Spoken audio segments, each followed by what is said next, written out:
এই মুহূৰ্তত যাব বিচাৰিছোঁ বিশ্বনাথলৈ আৰু পোনপটীয়া সম্প্ৰচাৰত আমাৰ বিৰচিপ হেমন্ত শইকীয়া।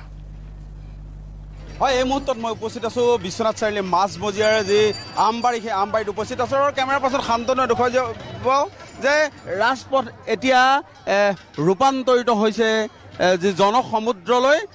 কেমেৰাই ঢুকি নোপোৱালৈকে কেৱল মানুহ আৰু মানুহ দেখা গৈছে। কেমেৰাৰ পাছত শান্তনুৱে ইয়াৰ সমগ্ৰ পৰিৱেশ দেখুৱাব। বিভিন্ন স্থানৰ পৰা বিশ্বনাথ চাৰিআলিৰ এই মাজমজিয়ালৈ দুৰ্গা পূজা প্ৰত্যক্ষ কৰিবৰ কাৰণে এইদৰে হিল্লোল ভাঙি ৰাইজ ওলাই আহিছে আৰু যাৰ কাৰণে বিশ্বনাথ চাৰিআলি মাজমজিয়াৰ যি আমবাৰী এতিয়া হৈ পৰিছে জনসমুদ্ৰ।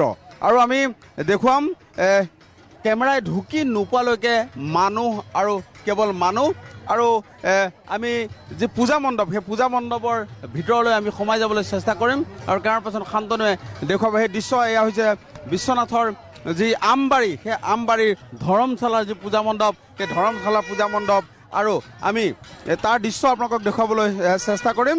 কেমেৰাই ঢুকি নোপোৱালৈকে কেৱল মানুহ আৰু মানুহ। এয়া আপোনালোকে দেখিবলৈ পাইছে, এয়া বিশ্বনাথৰ যি ধৰমশালা, সেই ধৰমশালাৰ পূজা মণ্ডপৰ আপোনালোকক দৃশ্য দেখুৱাইছোঁ।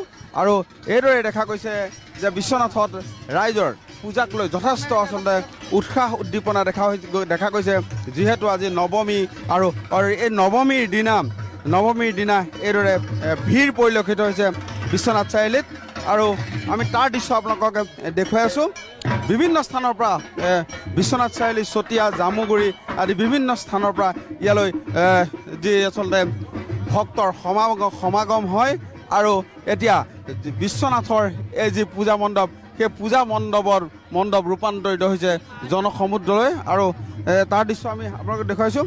বিভিন্নজন লোক আহিছে এই পূজা প্ৰত্যক্ষ কৰিবৰ কাৰণে। আমি তেওঁলোকৰ লগতো কথা পাতিবলৈ চেষ্টা কৰিম। কেনেকুৱা লাগিছে? বহুত ভাল লাগিছে। ভাল লাগিছে? হয় হয়। দুবছৰ পূজা নহ'ল? হয়, দুবছৰ নহ'ল লকডাউনৰ কাৰণে, এইবছৰ হৈছে। বহুত ভাল লাগিছে। কেনেকুৱা লাগিছে? ভাল লাগিছে। ভাল লাগিছে? বহুত ভাল লাগিছে। বহুত মানে দুবছৰ মানৰ পিছত পাইছো ন, বহুত ভাল লাগিছে। এয়া মনৰ অনুভৱ।